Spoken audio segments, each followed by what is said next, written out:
Knock knock. Have you figured out a way to help your mother who's been brainwashed by a cult? Welcome to part 2 where we break down the text message from said mother. And here we're gonna see how deep rooted this cult have in some people's mind.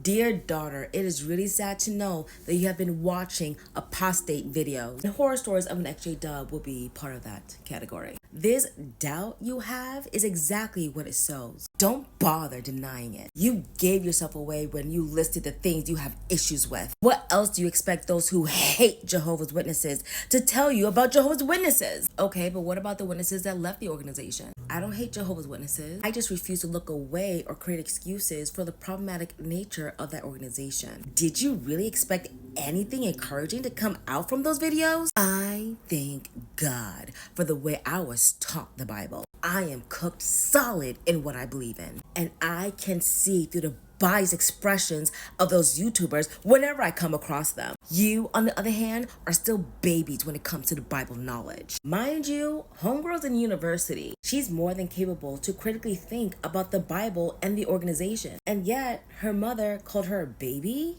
Hence, you're being easily swayed by what you hear and read outside of jdub.org. Pause. For those who don't know, any information outside of jdub.org is known to be worldly information. Pretty much jdub.org is our Wikipedia. If that doesn't say brainwashing, I don't know how else to help you. There's absolutely nothing wrong in wanting to know more about an organization one belongs to. But when you feed on the negativities, be balanced by feeding on the positivities as well. Okay, mom, but here's the problem. Every accusation this organization goes through, they don't want to talk about it. And if your religion or God crumbles against the face of logic and reasoning, then it has nothing to do with the question, but everything to do with the teachings. 2 people recently got reinstated in the past 2 to 3 months. These are people who left because, like you, they had lots of unanswered questions and doubts. And where are they now after everything? Right back with the same Jehovah's Witnesses they ran from. She got me there. False. What they don't tell you after you have the courage to leave this abusive organization is that you're utterly alone. The only people that you're allowed to associate with is other Jehovah's Witnesses. So when you ultimately leave this organization, you don't have friends, you don't have family, you're just completely and utterly alone. So yeah, some people are gonna come back. Not really because they want to, because they really don't have a choice. My question to you is, what personal concerns do you have regarding the witnesses, apart from the concerns that others have raised on YouTube? Were you prevented from attending university? Did you report an issue where they asked for 2 witnesses? I really wonder why you have allowed these seeds planted by others to germinate and grow without you weeding them out quickly. However, you have chosen to water them and prune them. Let me tell you why that part pissed me off. Because all I hear is, it didn't happen to you, so why do you care? Sweetie, the fact that this organization is a breeding ground for predators is a huge problem. Don't get me wrong, I lucked out, but I refuse to uphold an organization that has scarred so many people. I know people who have personal reasons solid enough for them to stop associating with J-Dubs, but they did not.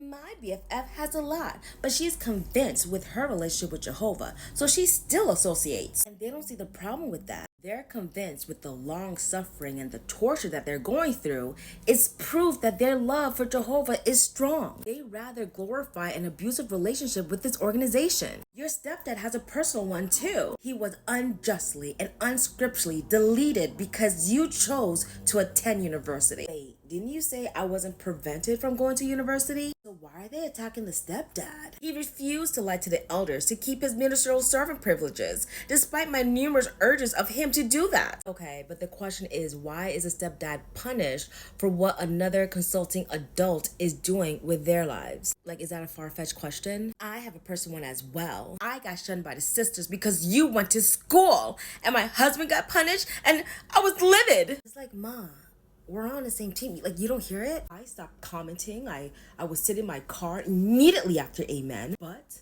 I am still associating. I'm just glad that at least you agree there's an entity who is God. He sent Jesus, and you believe in the sanctity of the Bible. When you start disassociating from the organization, you have to give it to them in parts. I'm sure she has questions about the existence of God itself, but baby steps. Now is the time you need to read that Bible and come to realize that the imperfections of Jesus' disciples and apostles shone through too. But the faithfuls never stop associating with them. Lost in the sauce. Do you want me to give you some examples? Peter, who worked side by side with Jesus, disowned him 3 times. I'm not pronouncing those names. Sisters in the congregation had a big fight and Paul had to intervene. Paul called out Peter, disgraced him by calling him a hypocrite in the presence of the G congregation, and many more. They were all imperfect, and their imperfection showed, yet Jehovah still deemed them worthy of being used to lead his people and even write parts of the Bible. Just so you know, these are all talking points provided by the organization. We're imperfect, but Jehovah still loves us, so you shouldn't leave. The governing body are not perfect angels. Rather, they are imperfect humans like Moses and David and Peter and Paul. So if the governing body is making mistakes, it doesn't mean Jehovah isn't using them or they don't have his backing. In any given group, there will always be those who take the lead. However, if we get fixated on the leaders and their shortcomings, we stand a chance of missing out on the much more salient issues that have to do with our salvation. I love you both, and I want you to be wise. So read this letter again.